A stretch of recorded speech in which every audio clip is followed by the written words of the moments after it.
잘 오셨습니다. 우리가 오늘 함께 나눌 하나님의 말씀은 두 가지의 사건이 또 하나에 이렇게 연결된 그런 사건이고, 좀 이것을 테크니컬하게 보게 되면 이것을 샌드위치 구조라고 해서 한 가지가 시작이 되고 중간에 다른 사건이 있고 또 바깥에 다른 사건이 있는, 그래서 이것이 완성되는 그런 구조입니다. 뭐 샌드위치 또는 뭐 햄버거라도 할 수도 있겠죠. 번이 위아래로 있고 중간에 또 다른 것이 있어서 이 두 가지 사건이 따로 개별적인 사건인 것 같지만 이 두 가지가 결국 하나로 묶여 있는 사건이라고, 그렇게 그런 구조를 따라서 되어 있습니다. 하나님께서는 이 마가라는 세계에게 이렇게 성령의 감동을 주셔서 이것을 개별적인 사건 또 이어지는 사건으로 그렇게 구별하는 것이 아니라 이 두 가지를 통해서 우리에게 무언가를 분명히 전하고자 하는 메시지가 있는 것 같아요. 그래서 오늘 이 시간에는 두 가지를 다 다루기에는 시간이 충분하지 않은 것 같아서 오늘 앞부분의 내용을 좀 다루고 다음 주 시간에 뒷부분을 다루면서 이 두 가지를 의미하는 바가 무엇인지를 좀 한 번 더 그렇게 점검해 보는 시간을 갖고자 합니다. 우리가 너무나 잘 알고 있는 그런 익숙한 말씀이지만 또 하나님께서 오늘 이 말씀을 사모하고 또 이 말씀을 통해 오늘 우리에게 들려주시는 그런 하나님의 음성을 또 듣고자 할 때 이 말씀이 우리 안에 살아있는 말씀이고 우리를 변화시키는 말씀이고 우리에게 믿음을 더욱더 굳건히 하는 그런 말씀이 되게 하실 줄로 믿습니다. 오늘 말씀의 시작은 이렇게 됩니다. 예수께서 배를 타시고 다시 맞은편으로 건너가시니였습니다. 지난 시간에 예수님은 데가볼리라는 지역에 있어서 한 귀신 들린 사람을 고치시고 또 그곳에서 머무르며 사역하신 것이 아니라 다시 예수님은 또 건너편으로 다시 오셨습니다. 그리고 이곳은 유대인들이 거하는 그런 지역으로 주님이 오신 겁니다. 예수님에 대한 소문이 이미 익히 많이 퍼져 있었고 어디 가든지 많은 사람들이 예수님은 병을 고치시는 분, 그리고 예수님은 귀신을 쫓으실 수 있는 능력이 하나님이라는 것을, 능력이 있으신 분이라는 것, 하나님은 아직 모르죠. 능력이 있으신 분이라는 것을 알고 있었기 때문에 예수님이 다시 배를 타고 돌아오는 그 부둣가라고 할 수 있는 그 바닷가에 많은 사람들이 벌써 예수님을 기다리고 있었습니다.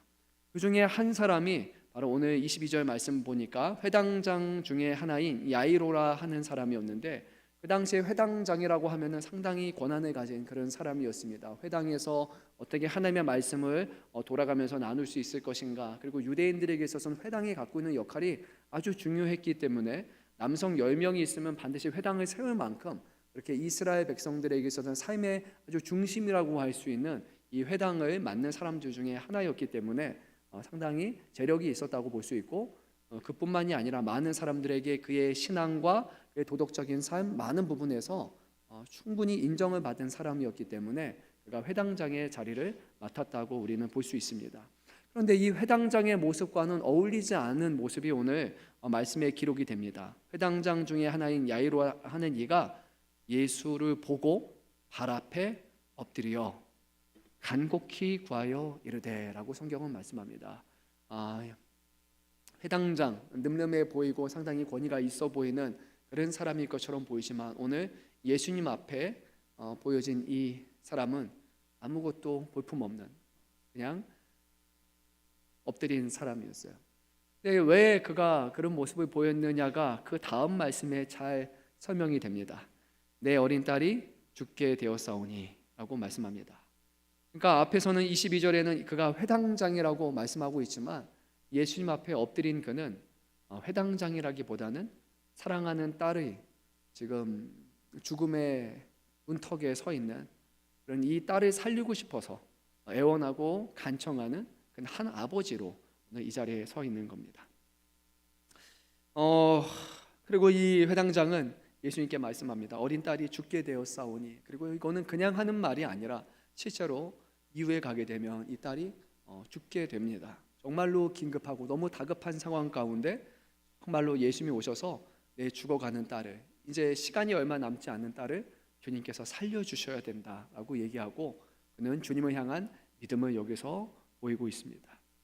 예수님께서 그 위에 손을 얹으사 그로 구원을 받아 살게 하소서라는 그 말에서 이 회당장은 예수님이 그곳에 계시기만 하면, 그의 머리에 손을 얹기만 하면 지금 죽어가는 딸이 다시 살아나고 구원을 얻을 것이라는 그런 놀라운 믿음을 지금 이렇게 보여주는 겁니다.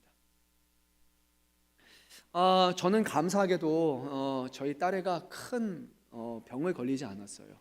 그래서 아까 말씀을 다시 여기 보는데 마음이 참 감사하면서도 짠하다라는 마음이 같이 들었어요. 저희 딸이 이렇게 숨이 넘어갈 정도의 그런 어려움을 겪은 적은 없어요. 하지만 그나마 제 기억에 가장 힘들었던 시간을 하나 꼽으라면 저희 둘째가 좀 어려운 나이에 팔이 좀 빠졌어요. 빠졌는데 그게 빠진 걸 잘 모르고 있다가 애를 손을 만졌는데 손이 온기가 없는 거예요, 한쪽이. 그래서 팔이 빠졌다라는 것을 봤어요. 손이 움직이지 않고 이러니까요.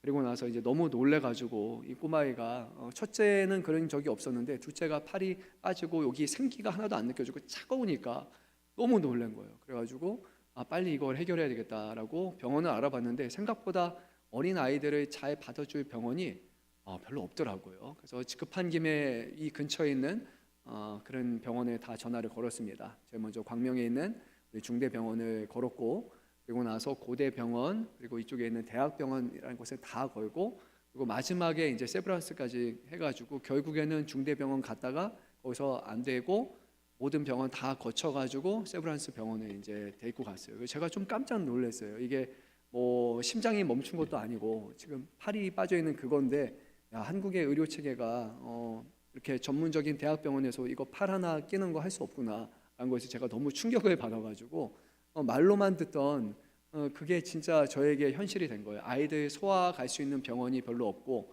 저 심지어는 막 그거 때문에 일찍 가서 자리 잡거나 이 전쟁이 어마어마하다는 거 제가 뉴스로만 봤었는데, 아유 정말 우리 사는 동네가 서울인데 그렇겠어, 제가 정말 쉽게 생각을 했거든요. 근데 이게 저에게 현실이 되니까 한 병원에 갔는데 대학병원에서 뭐 해줄 수 없다고 하니까, 받아줄 수가 없다는 말을 듣니까 너무 황당하기도 하고, 그러면 내가 어디 가야 되지? 그래서 이곳에 있는 강남 성심병원, 고대병원 근처 제가 아는 모든 병원에 다 연락했는데도 우리는 아이들을 받아줄 수 없습니다. 딱 그 말을 들었을 때 너무 저에게는 충격으로 다가왔어요. 그래서 제 머리 기억 속으로 아는 그나마 세브란스 병원이라는 곳을 알기 때문에 갔더니 여기는 오면 봐줄 수 있다 라는 그 말을 듣고 제가 가게 됩니다. 그때 저에게는 진짜 어디서 구원의 빛이 오는 것 같은 그런 느낌이었어요. 받아줄 수 있다라는 그거 하나만으로도 저희가 너무 감사하면서 그곳에 갔던 기억이 있습니다. 물론 갔는데 문제는 해결이 안 됐어요. 그래서 제가 거기서 또 한 번 충격을 받았습니다. 한국에 있는 제가 보기에는 상당히 괜찮은 대학병원들이라고 생각을 했었는데, 어린 아이 팔 하나 껴주지 못하는 그런 한국의 소아 의료 체계의 현실을 제가 보고서 심각하다라는 것을 봤습니다. 뭐 걱정하시는 분이 있어서 말씀드리면 동네 병원 가서 고쳤습니다. 네.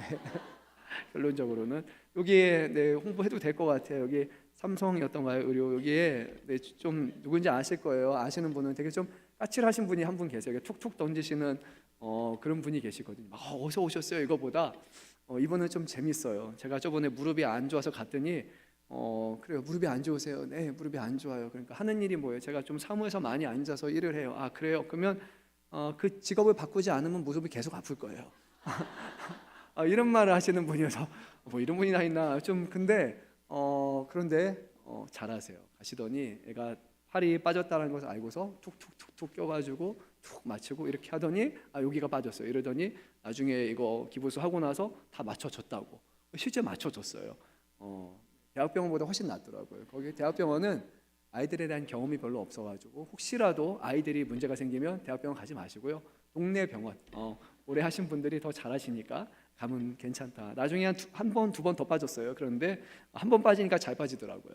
근데 그때마다 잘 고쳐주셔서 이제 좀 크니까 더 이상 안 빠지더라고요. 빠지는 시기가 있어요.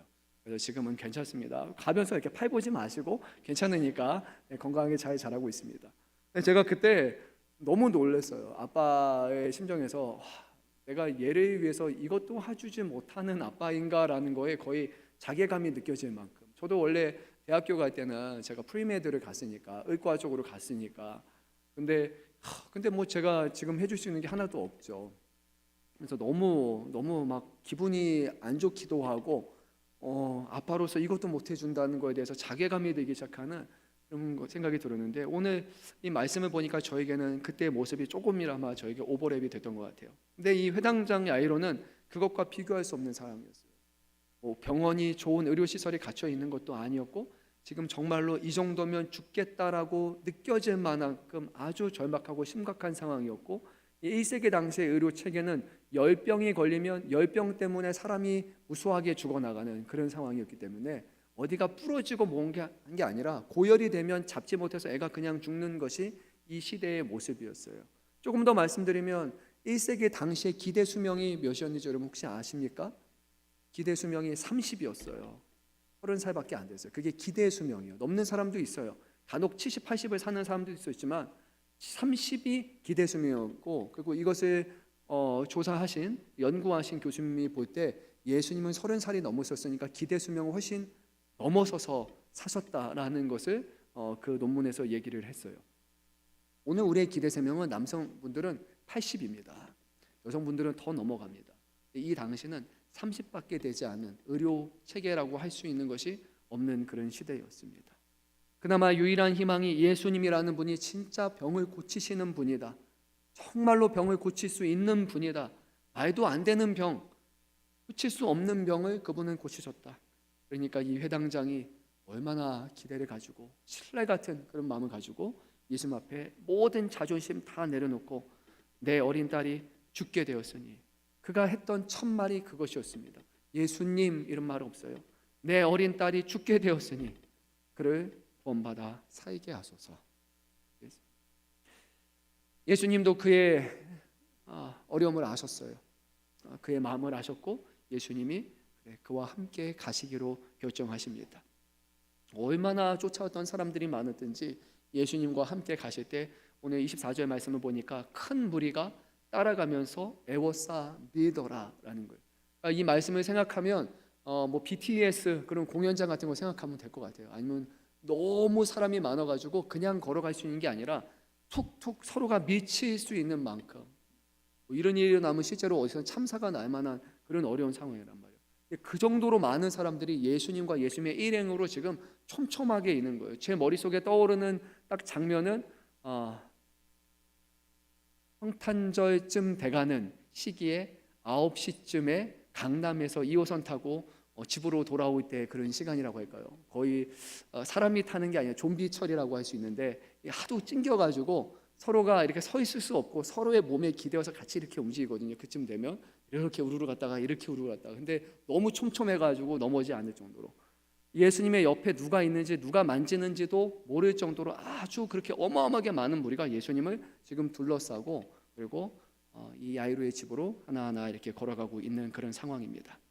아마 이 야이로의 마음은 되게 급했을 거예요. 예수님 조금만 더 빨리 가면 좋지 않을까, 조금만 더 빨리. 차마 예수님한테 뛰자고 말할 수는 없을 것 같고 오시는 것만 해도 너무나 감사한데, 근데 이 사람들이 옆에 이렇게 막고 있는 거 보고 아버지의 마음이라면 좀 제발 좀 저기 좀 가버리라고, 예수님 빨리 갈 수 있도록 문 좀 열어달라고, 당신들이 그럴 게 아니라 나에게 너무 다급한 상황이니까 아무도 옆에 오지 말고, 자기가 힘만 있었다라면 사람들 다 치워버리고 진짜 예수님과 우리 집 사이에 딱 하나의 길만 보일 수 있도록, 그래서 최대한 빨리 가서 우리 딸이 죽기 전에 예수님 머리에 손에 딱 얹어서 살아나는 거, 그거 하나만 어쩌면 생각했을 수도 있을 것 같아요. 그만큼 절박한 위의 상황이었던 거예요. 여러분, 그때 아주 특이한 일이 하나가 발생하기 시작을 합니다.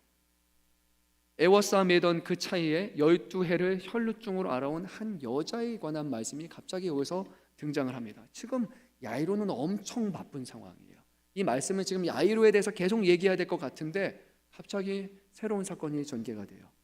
이 여인은 12해라는 기간, 기대 수명 30년 중에 12년 동안 이 여인은 혈루증으로 알아왔습니다. 몸에서 피가 어딘가에서 계속 나오는 거예요. 근데 그 당시에 피가 나온다라는 것은요, 그냥 몸에 피가 난다가 아니라 유대 사회에서 몸에 피가 나온다는 것은 그 사람이 부정하다라는 증거가 됩니다. 몸에 나오는 피 때문에 중동의 환경과 그 시대의 위생을 생각해 보면 피로 말미암은 비린내와 안 좋은 향은 당연하겠지만 그것을 떠나서 이 여인의 몸에서는 피가 나기 때문에 부정한 사람이고, 부정한 사람이 할 수 없는 것이 여러 가지 있는데 대표적인 한 가지, 성전에 들어갈 수 없습니다. 이 여인은 12년 동안 하나님의 자비를 구해야 되는 사람임에도 불구하고 하나님의 자비를 구할 수 있는 성전 문턱을 밟지 못한 여인이었어요. 12년이라는 시간 동안 몸에서 피가 나고 부정하기 때문에 부정한 사람 옆에 있게 되면, 부정한 사람을 만지면 그 부정이 전염이 된다고 생각해서 그 사람도 부정해서 다른 사람과 교류할 수 없게 되는 것이 그 당시 레위기법에 따른 것이었습니다. 최소한 일주일 정도는 이 여인을 만지고 옆에 있던 사람도 격리당해야 되는 거예요. 그러니까 그 누구도 이 여인 옆에 오지 않을 거예요. 모든 사회로부터, 모든 사람들로부터 철저하게 격리되고, 심지어는 하나님의 은혜로부터 격리되어 있는 한 여인이 오늘 말씀 앞에 등장하게 되는 거예요. 그런데 이 여인이 놀랍게도 사람들에게 시선을 피해서 몰래 몰래 그 무리들 사이에 끼어들어서 예수님을 쫓아오게 됩니다. 이 여인이 얼마나 힘든 사람인지가 오늘 이렇게 묘사가 됩니다. 26절 말씀 제가 한번 읽어보겠습니다. 많은 의사에게 많은 괴로움을 받았고 가진 것도 다 허비하였으되 아무 효험이 없고 도리어 더 중하여졌던 차에 라고 말씀합니다. 여러분, 우리가 오늘 시대에 의사를 만나면 기대하는 것이 있어요. 의사가 진료하고 우리의 병을 고쳐줄 것이다. 의사가 요구하는 것에 처방을 잘 따르고 약을 먹어야 되면 약을 해야 되고 수술하면 수술을 하고 뭐가 됐든 간에 그대로 잘하게 되면 우리의 몸이 개선되거나 좋으면 완전히 나을 수도 있다라는 그런 기대를 가지고 우리는 의사를 만납니다. 하지만 1세기 당시의 의사는 그렇지 않아요. 의사를 만나서 병이 나을 수도 있고 대부분의 경우는 병을 키우는 경우가 많습니다. 의사가 우리 몸에 있는 어떤 부분을 잘라서 할 수 있는 그런 외과 수술을 할 수 있는 의사는 없어요. 존재하지 않습니다. 할 수 있는 방법이 많지 않았던 시대였어요. 그래서 고대 문헌을 보게 되면 1세기 당시에 사람들이 민간요법이라고 할 수 있는 것을 하게 되는데 희한한 것들이 많이 있습니다. 우리가 생각하면 한국에 옛날에 했던 것, 그런 비슷한 것도 찾을 수 있고요. 어디다가 뭐를 매달아 놓는 것부터 시작해서 사람들이 병이 걸리면 단순히 그 병을 고칠 수가 없으니까 신라 같은 기대를 가지고 할 수 있는 모든 것을 했던 거예요. 좋은 의사가 만나서, 그래서 정말로 용감한 의사를 만나가지고 한번 문제가 해결되면 참 좋았겠지만, 오늘 성경 말씀은 많은 의사를 만났는데 그 많은 의사를 만난 경험이 어떻게 되었냐? 많은 괴로움이 되었다는 거예요. 한 명의 의사를 만나서 기대를 가지고 가진 재물과 시간을 들여가지고 고치기를 바랐는데 결과가 좋지 않아요. 근데 또 다른 의사를 용하다는 사람을 찾아갑니다. 이쪽이 아니면 저쪽, 점점 만날 수 있는 의사의 숫자는 줄어들기 시작을 합니다. 그래도 이 사람이 아니면 저 사람이라도 기회가 있겠지, 누군가는 저 사람을 만나서 병이 치유됐고 해결됐다라는 소리를 들으니까 우선 자기 시간, 자기 건강, 자기의 환경, 자기의 재물, 모든 것을 사용해서 이 병만 고쳐진다면 그러면 충분히 모든 것을 투자할 만한 시간이 되고, 그러면 괜찮아, 나에겐 이 병이 가장 갈급해 하고 생각했어요. 그런데 많은 의사에게 많은 괴로움을 받았고 가진 것도 다 허비하게 되었고 아무 효험도 없었고 도리어 더 중하여졌던 차에라고 말씀합니다. 병이 12년이라는 기간 동안 더 키우게 된 겁니다. 여러분, 이 여인에게 있어서도 12년이라는 시간이 괴로웠겠지만요, 주변 사람들에게 있어서도 쉽지 않은 시간이었을 겁니다. 그쯤 되면 포기해라고 얘기하는 사람들도 있을 거예요. 12년 동안 돌아다닌다면, 이 사람이 만약에 결혼한 사람이었다면 가정을 버리고 돌아가는 것 같은 것이고, 그리고 이 사람이 집에 있는 사람이라면 인생을 포기하고 병을 위해서 돌아다니는 사람이에요. 12년이에요. 자그마치 여러분, 30년 중에 12년이라는 시간을 돌아다녔다고 생각해 보세요. 병 고침을. 이 여인이 처음부터 그렇게 알았다면 어쩌면 진작에 포기했을 수도 있어요. 근데 1년이 2년이 되고 2년이 3년이 되고 3년이 4년이 되고 이제 이 여인에게 있어서는 병을 고치는 것 외에는 인생에 다른 목표가 없어요. 이것을 위해서 자신의 12년이라는 시간 동안 모든 재물과 모든 인생을 다 바쳤기 때문에 병을 고치는 것을 넘어서 이제는 이 병이 고쳐지지 않으면 자기의 인생은 망한 인생, 의미 없는 인생인 거예요. 이 여인의 모든 인생이 다 병 고침 하나에 달려있게 된 거예요. 그래서 이 여인은 모든 것을 허비했는데도 불구하고 여전히 포기할 수 없는 그런 상황이었어요. 그러던 중에 이 여인에게 희소식이 하나 들려옵니다. 예수님이라는 부분의 소식을 듣게 됩니다. 예수님의 소문을 들었습니다. 정말로 병이 나았어. 정말로 병이 나왔어. 우리 동네에는 누군가가 병이 나왔어. 저 사람도 병이 나왔어. 저 사람도 병이 나왔어. 누구든지 예수님께 가면 다 병 고침 받아서 돌아왔어. 그래서 이 여인이 결국 듣게 됩니다. 병자에게 있어서 가장 기쁜 소식은 바로 이것이에요. 내 병을 고쳐줄 수 있는 사람이 누군가가 있다라는 거예요. 반대로 말하면 병자에게서 가장 힘든 시간이 뭘까요? 의사를 만났는데 의사가 할 수 있는 것이 아무것도 없습니다. 아마 이 말이 병자에게 가장 힘든 것이었을 겁니다. 지금까지는 많은 사람들을 만나서 그래도 희망찬 마음을 가졌는데 이제는 12년이 되어서 포기하고 싶은 마음이 왜 들지 않았겠습니까? 그런데 마지막 순간에 이 여인에게 예수님의 소문이 들려지게 되었어요. 이 여인은 어디로 다녀도 안 돼요. 빛 가운데 다니게 되면 사람들에게 원망을 받게 됩니다. 돌아다니다가 무리가 촘촘하다고 얘기했잖아요. 이 여인이 다른 사람을 부딪혀요. 그러면 어떻게 됩니까? 이 사람의 부정함이 다른 사람에게 전염이 됩니다. 그 사람도 부정해져요. 진짜 이렇게 생각하면 돼요. 여러분, 코로나 바이러스 걸린 확진자가 지금 돌아다니는 거예요. 그리고 그 사람하고 부딪히면 확진자와 맞닿은 사람이니까 우리 초기에 기억나시죠? 동선 파악해서 그 옆에 동선에 있던 모든 사람들 다 아무데도 못 가는 감금시켰단 말이에요. 이 여인의 상황이 그런 상황이에요. 아무와도 접촉하면 안 돼요. 그럼에도 불구하고 이 여인이 나갔어요. 이 여인은 세상의 모든 비난을 다 받을 것을 감수하고 간 거예요. 세상에 가장 못된 여인이 된다 할지라도 그래도 병을 고칠 수만 있다면 나는 가고 싶다라는 거예요. 그 정도의 절박한 마음을 가지고 이 여인이 갔습니다. 근데 놀라운 것이 하나가 있었어요. 이 여인에게는 이런 확신이 하나 있었어요. 28절 말씀 제가 읽겠습니다. 이는 내가 그의 옷에만 손을 대어도 구원을 받으리라 생각함이로라. 아멘. 그는 확신을 가졌어요. 그동안에 있던 다른 의사하고는 다르다. 이 예수님은 정말로 병을 고치시는 분이다. 그래서 내가 아무리 원망을 듣건 세상 사람들이 나 다 비난한다 할지라도 그래도 괜찮아. 다 감당할 수 있어. 그 예수님의 옷에 손만 대면 나는 병을 고치게 될 거야 라는 그런 기대감, 그런 믿음, 그런 확신을 가지고 결국 예수님께 다가가게 됩니다. 여러분, 오늘 말씀에서 두 사람의 동일한 것이 하나가 있어요. 야이로도 예수님이 내 딸의 머리 위에 손을 대면 구원을 얻을 것이다. 이 혈루병 여인도 예수님의 손을 대게 되면 병을 고치게 될 것이다. 성경은 이것을 믿음이라고 분명히 말씀합니다. 이 여인은 조심히 무리 가운데 끼어들어 왔습니다.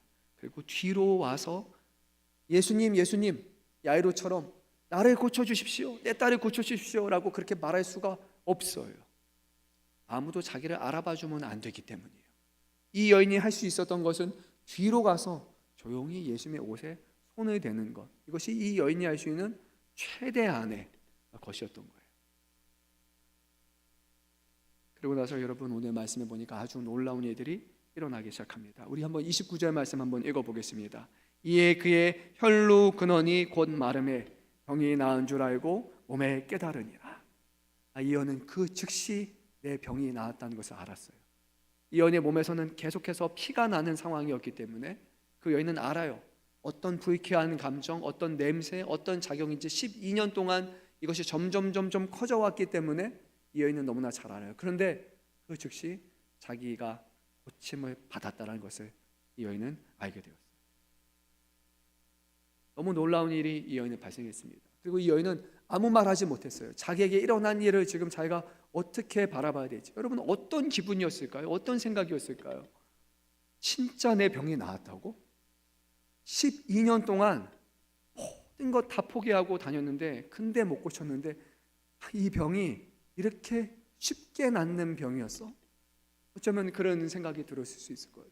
기쁨과 놀라움과 동시에 12년 동안 내가 그거 하지 않고 예수님이라는 한 분을 만났더라면 내 인생이 달라졌을 텐데, 근데 내가 그거 알지 못해가지고 가진 재산, 가진 시간 모든 거 다 허비해서 이렇게 돌고 돌았어? 라는 한편의 허무감과 또 한편으로는 내 믿음과 내 노력, 내가 지금 여기에 하고 있는 희생하는 모든 것이 헛된 것이 아니라는 거기서 오는 큰 기쁨이 아마 이 여인에게 있었을 것 같아요. 그래서 이 여인은 아무 말 하지 못했어요. 예수님, 내 병이 나았어요. 옆에 있는 사람에게 내 병이 나았어요. 아무 말도 하지도 못했어요. 또 한 가지 이유는 말하면 안 됐어요. 이 여인은 이 자리에 있으면 안 되는 부정한 여인이었기 때문이에요. 기뻐할 수도 없고 기쁨을 나눌 수도 없고 그냥 조용히 병이 나아졌음에도 불구하고 가만히 있어야 되는 여인이 바로 그만큼 비참한 여인이 이 여인이었습니다. 근데 예수님은요, 이 여인이 자기의 손을 만진 것을, 자기의 몸을 만진 것을 알았고 자기의 몸에서 능력이 나와서 이 여인의 병이 고침을 받았다는 것을 아셨어요. 근데 예수님은 그것을 아심에도 불구하고 지금 가야 하는 길이 워낙 다급한 길이잖아요. 여기는 생사가 달린 길이었어요. 야이로의 딸은 지금 죽어가는 상황이었고 예수님은 지금 그 앞에 그냥 가시는 게 어떻게 보면 더 맞는 그런 상황이었을 겁니다. 옆에 있는 야이로의 마음이 얼마나 심장이 쿵쾅쿵쾅쿵쾅 뛰고 있는지, 그가 얼마나 다급하고 조급해하는지 예수님은 다 알고 계시고, 지금 분명히 누가 봐도 예수님은 이거 신경 쓰지 않고, 이 여인 신경 쓰지 않고 그냥 앞길만 가야 되는 그런 상황이었어요. 예수님이요 거기서 멈추시면서 이렇게 말씀하십니다. 누가 내게 손을 대었느냐? 예수님이 그렇게 말씀하셨어요. 사람들이 이상하게 생각했어요. 아니 누가 옷에 손을 댔다. 제자들이 오죽 이상하게 여기서 이렇게 말했습니다. 예수님, 무리가 애워싸 미는 것을 보시며 누가 내게 손을 대었냐고 물으십니까? 예수님, 누가 예수님께 손을 댄 것이 아니라 지금 사람이 너무 많아가지고 누군가 예수님께 지금 부딪힌 게 아닐까요? 예수님 그렇게 할 시간이 없어요. 예수님이 이렇게 쓸데없는 시간 낭비할 것이 아니라 예수님 지금 빨리 가셔야 되는 건데 왜 이상한 행동을 지금 여기서 하십니까? 왜 말도 안 되는 그런 말을 하십니까? 라고 사람들이 그렇게 여기는 거예요. 근데 예수님이 거기서 끝난 것이 아니라 이제는 완전히 멈추셔서 예수님이 둘러보시기 시작합니다. 이렇게 한 번에 쭉 무리들을 천천히 다 둘러보셨어요. 예수님의 관심사는 바로 자기를 만졌던 이 여인을 향하고 있었습니다. 야이로 시각에서 한번 보세요, 여러분. 속 터지는 거예요. 예수님 지금 멈춰서는 안 되잖아요. 예수님 빨리 가셔야 되잖아요. 그런데 예수님은 거기서 느긋하게 한 바퀴를 도시면서 이 여인을 찾으셨습니다. 그리고 그 시간 이 여인은 바로 이랬습니다. 자기에게 이루어진 일을 알고 두려워서 떨었습니다. 그리고 나서 예수님이 자기를 보고 있다, 예수님이 자기가 예수님을 만졌다, 그래서 이런 변화가 일어났다는 것을 이 여인도 직감을 했어요. 그래서 이 여인이 어떻게 했느냐? 야이로가 예수님 앞에 엎드렸던 것처럼 이 여인도 주님 앞에 떨면서 와서 엎드려서 모든 사실을 다 여쭈었습니다. 여러분, 오늘 말씀에는 짧게 말해요. 그 앞에 엎드려 모든 사실을 여쭈니라고 합니다. 근데 여기 여쭈는 시간이 얼마나 지나갔을까요? 이 여인이 예수님, 제가 예수님 만졌어요, 그리고 병이 나았어요, 이렇게 말했을까요? 아니면 이 여인이 예수님, 저는요 이런 사람이에요, 12년 전부터 시작을 해서 내가 수많은 사람들을 만났고 수많은 사람들을 통해서 고침을 받으려고 했지만부터 아마 상당한 시간 동안 예수님 앞에 자기의 삶, 자기가 걸어온 여정을 구구절절하게 이 여인은 얘기하고 있을 거예요. 옆에서는 지금 얼마나 다급한지 그 상황도 알지 못한 채 자기의 인생사를 그 앞에서 하나하나 털어놓는 것이었어요. 근데 예수님은요 그 자리에서 여인아 됐어, 그 정도면 충분해라고 말씀하지 않았어요. 나는 지금 너무 급한 일이 있어. 야이로의 딸이 죽어가니까 내가 먼저 가서 고치고 와서 나중에 얘기하자. 예수님은 그렇게 말씀하지 않았어요. 이 여인이 어떤 말을 하든지 뭐를 했는지 우리는 알지 못하지만 예수님은 그 자리에 묵묵히 그것을 다 듣고 계셨어요. 그리고 모든 것을 다 들으신 다음에 예수님이 이제 한마디 말씀을 하셨습니다. 34절 말씀 함께 읽도록 하겠습니다. 따라 내 믿음이 너를 구원하였으니 평안히 가라. 내 병에 놓여 건강할지어다. 아멘. 여러분, 예수님이 왜 이 말씀을 하셨을까요? 또는 앞에서 제가 여러분께 말씀을 드렸습니다. 이 여인은 주변 사람들 곁에 있을 수 없는 사람이에요. 12년 동안 병을 앓은 사람, 이 주변에 이 여인 모르는 사람 여러분 있을 것 같습니까? 없어요. 다 압니다. 그 옆에 있네. 그 여인, 12년 동안 모든 것 팽개치고 돌아다녔던 그 혈루병 여인, 그 부정한 여인, 사람들이 개의치 않고 돌아다녔던 그 문제의 사람, 이 여인이 병을 고쳐졌다고 말해도 주변 사람들은 하나도 믿지 않았을 거예요. 당신 숨기는 거 아니냐고. 예수님은 일전에 나병에 걸렸던 환자에게 있어서는요, 나병을 고치신 다음에 말했어요. 가서 제사장에게 보여라. 그리고 너 그 의식대로 행하라 라고 얘기를 합니다. 근데 이 여인에게는요 그 정도가 아니었어요. 지금 그렇게 얘기할 수 있는 상황도 아니에요. 이 여인의 어려움과 절박함은요 누구에게 가서 뭐를 보여주고 누구에게 그 과정을 거칠 수 없는 거였어요. 이 여인은 철저하게 고립되고 누구의 관심사에도 그렇지 않는 그 여인이었기 때문이에요. 예수님은 이 여인이 지금 집에 돌아가도 사회적으로 다시 환영받지 못할 것을 너무나 잘 알고 계셨어요.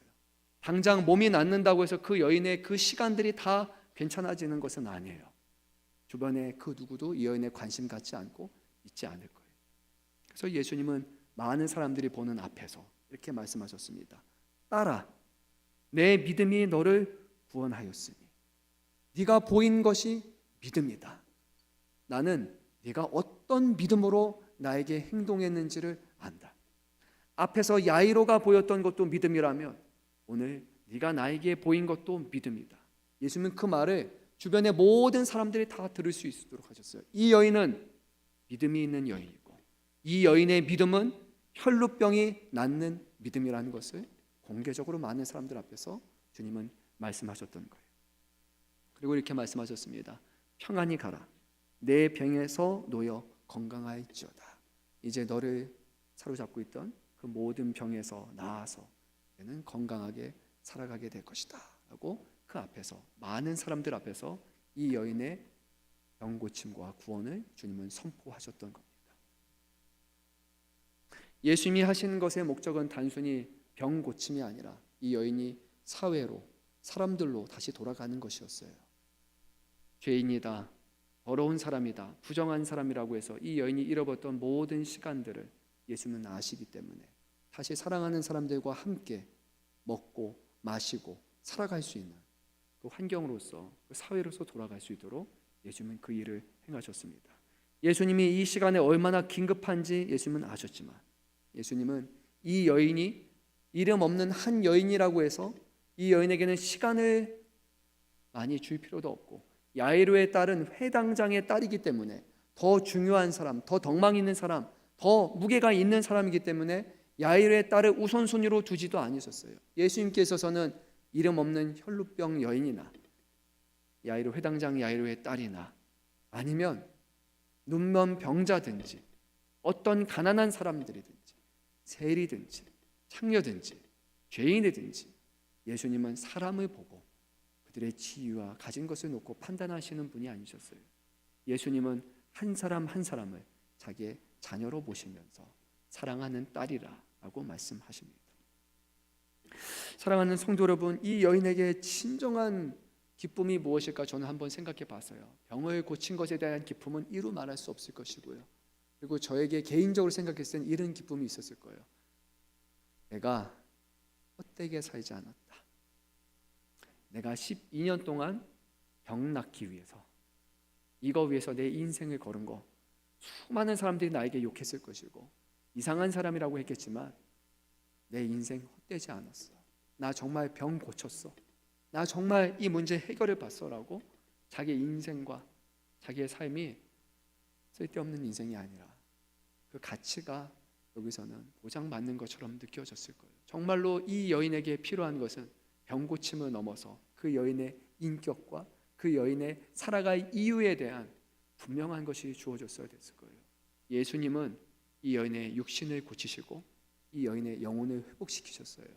이 여인이 살아갈 이유를 그 자리에서 다시 부여해 주신 것입니다.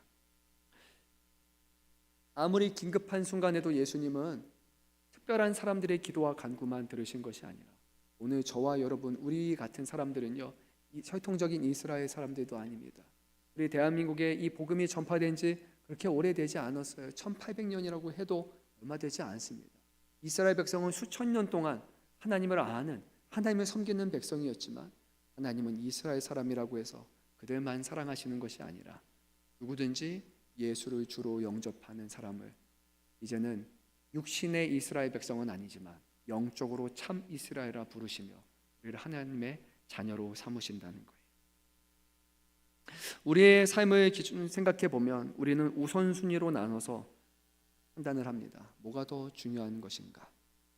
뭐가 더 긴급한 것인가? 뭐가 더 지금 필요한 것인가?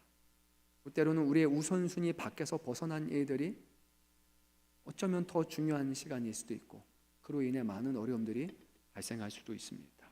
우리 사람들은 모든 것을 다 할 수 있는 사람이 아니기 때문이에요.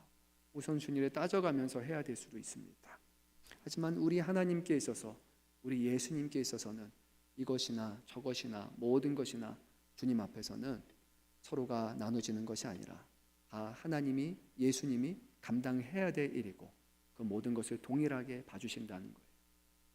아주 위대한 믿음의 사람이 드리는 하나님 앞에 기도와 아무 볼품없는 믿음 없는 교회 나온 지 얼마 되지 않고 간신히 나와서 하나님 앞에 드리는 기도가 주님 앞에는 동등하게 여겨진다는 거예요.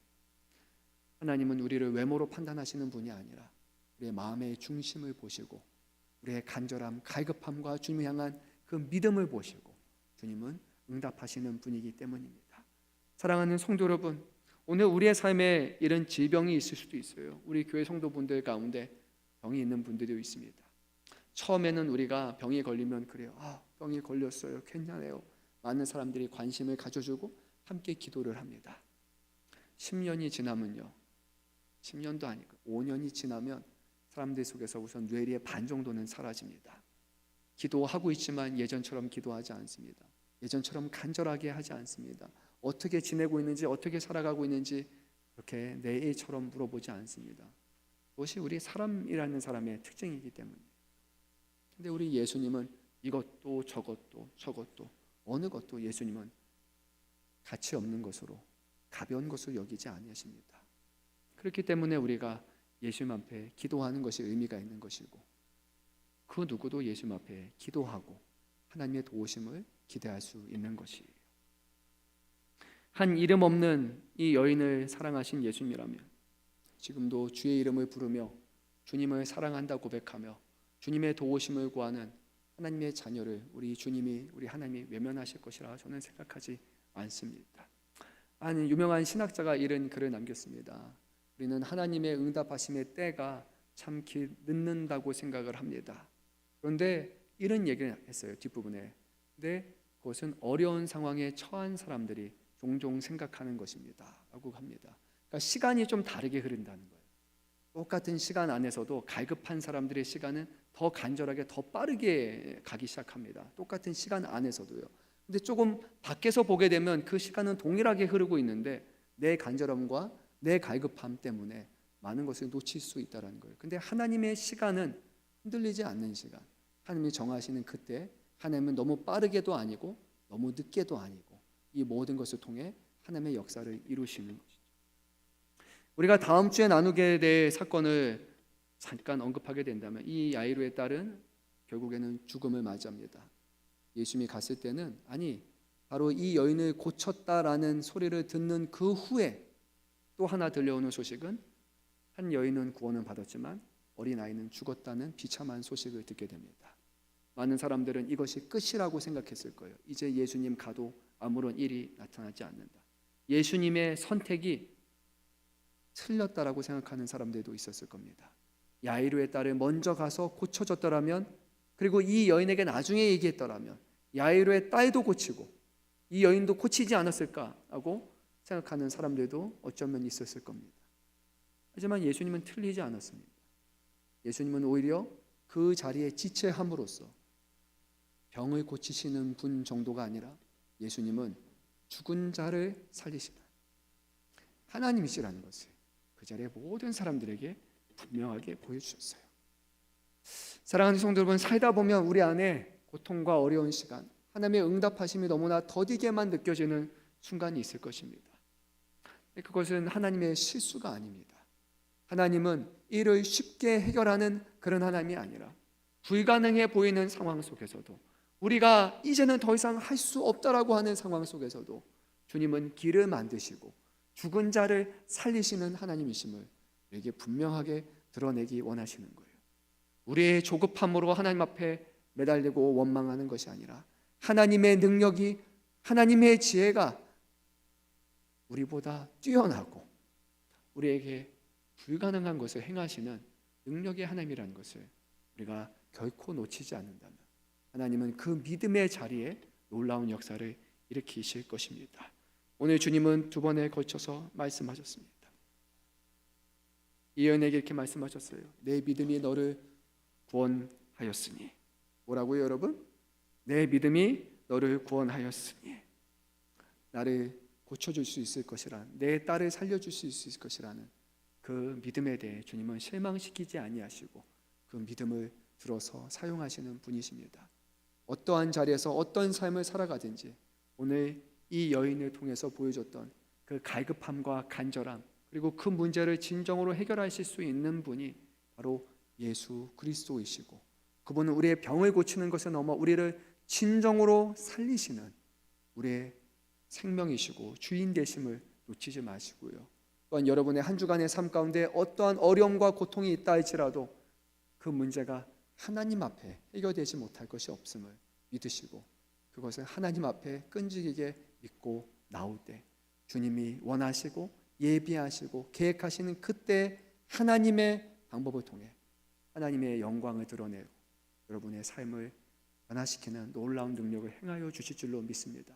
많은 사람들이 그것이 헛된 믿음이라 할지라도 여러분, 우리가 믿는 것은 다른 사람들이 아니라 우리를 죄 가운데 살리신 예수 그리스도이심을 놓치지 않으셨으면 좋겠어요.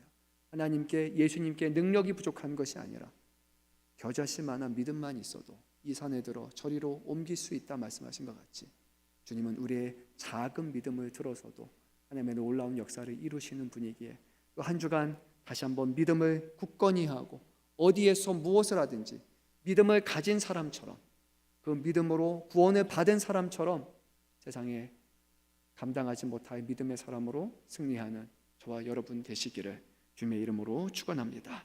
우리 함께 찬양하고 기도하는 시간 갖도록 하겠습니다.